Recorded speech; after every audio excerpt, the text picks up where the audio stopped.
pa pa pa pa pa, always draw.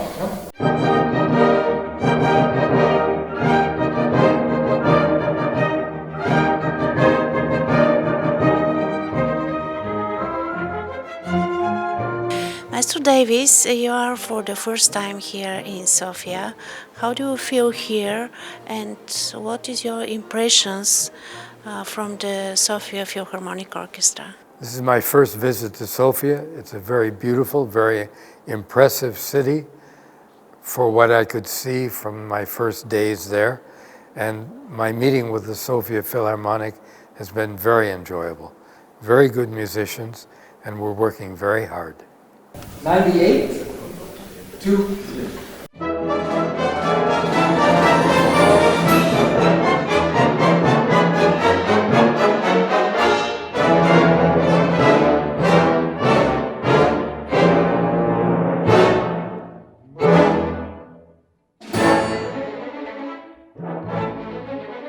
Please tell us about the program that you will conduct. Beethoven, Overture, King Stephen, and Piano Concerto No. 4 from Beethoven, and Third Symphony from Sergei Rachmaninoff. Is Rachmaninoff close to your heart, his music? Well, I understood that our very good soloist Alexander Ullmann performs often the Beethoven Concerto No. 4. It's one of my favorite works. So I built the program really around that.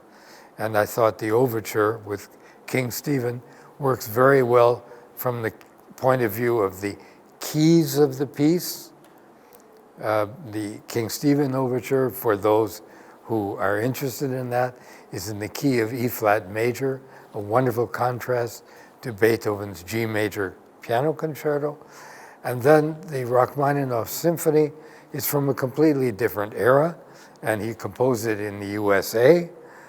So in a way, it's bringing American music from a European Meister here.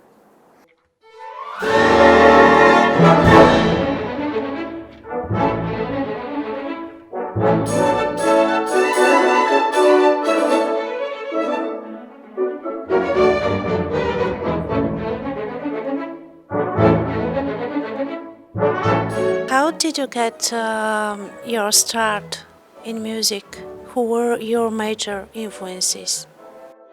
There was a piano in our house. My father was 40 years in a large factory. He worked in a glass factory in Toledo, Ohio, where I grew up. But it was a musical family, a lot of singing. My father played the piano, and it was natural. Why did you choose to be a conductor? Well, I thought I would be a pianist at some point, but as I was going further in my studies, I had the opportunity to lead a group of musicians, and it was something that I enjoyed, and the musicians seemed to enjoy it, so I began to pursue it. And what is your mission as a musician? Mission as a musician is to help other musicians work together, play together, develop, and to present interesting music to the public. Is conducting fun for you? I enjoy it. I enjoy it because it's a chance to work with many people, it's a chance to meet many people, and it's a chance to be of use to many people. So it's very good. What constitutes a good live performance, in your opinion? What is your approach to performing on stage? My approach really is simply to be as clear, as helpful, and as positive for the musicians as possible. It's very difficult what they do, and I try to make it as easy as I can. You have a remarkable career in Europe, in Stuttgart, Wien, Linz, Brno, and in USA also. Can you comment in your experience with American orchestras and European orchestras? Would you mention the difference that you noticed? You know, musicians all come from the same place. They all have the same classical tradition, and then each country has its own modern tradition. I find musicians are more similar than they're different. So I have no problem going from one to the other. And do you have a favorite orchestra? This week it's the Sofia Philharmonic Orchestra.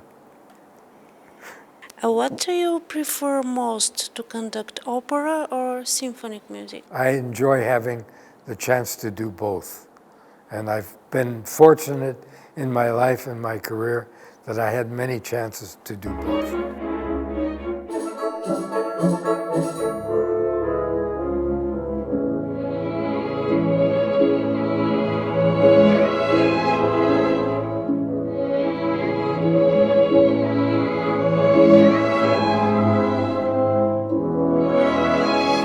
And do you have a favorite composer?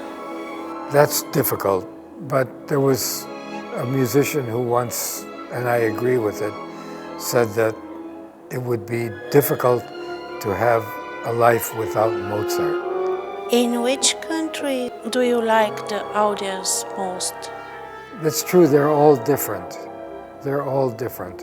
And that's why I'm looking forward to the concert Thursday evening to find out what the audience in Bulgaria is like. It's the first time I've been here, so I'm looking forward. You conduct symphony music, opera, contemporary music.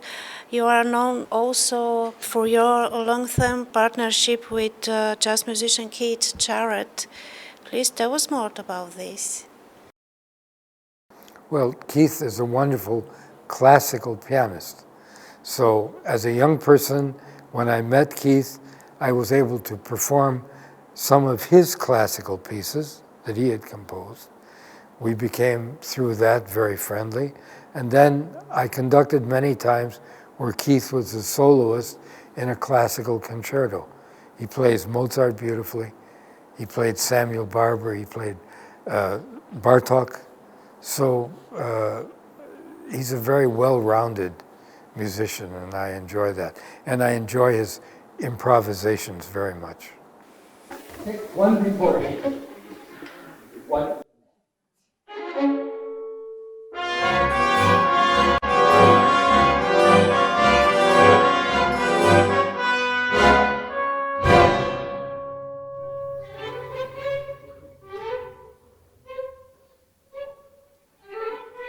You have been playing a piano duo with your wife. It is a challenge for play with your wife.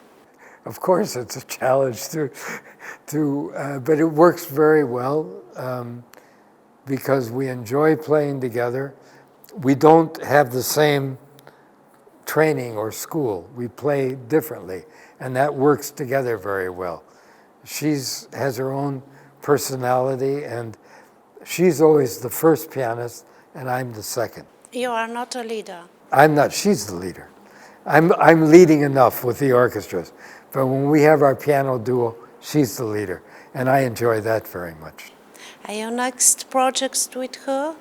Well, we're doing Philip Glass will be celebrating his 85th birthday at the end of January, and he wrote 3 big works for us.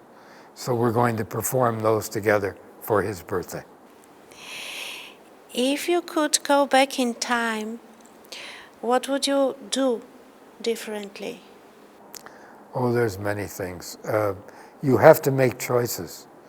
And I often think, was that a smart choice?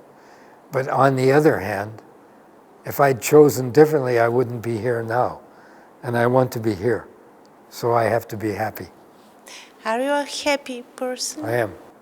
I'm very happy, and I'm very privileged, and I have a life where I feel very blessed, and I have great benefits because of the fact that I am a performing musician, and I live in a place where people appreciate it.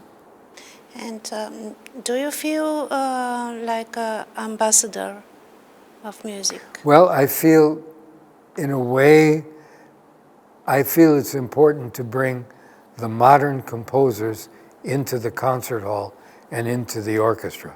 So I'm very committed to that, yes. If you have to describe your character in musical terms, who would it be? Oh, I don't know. I think other people would have to describe my character. Thank you, Master, so much. You're welcome.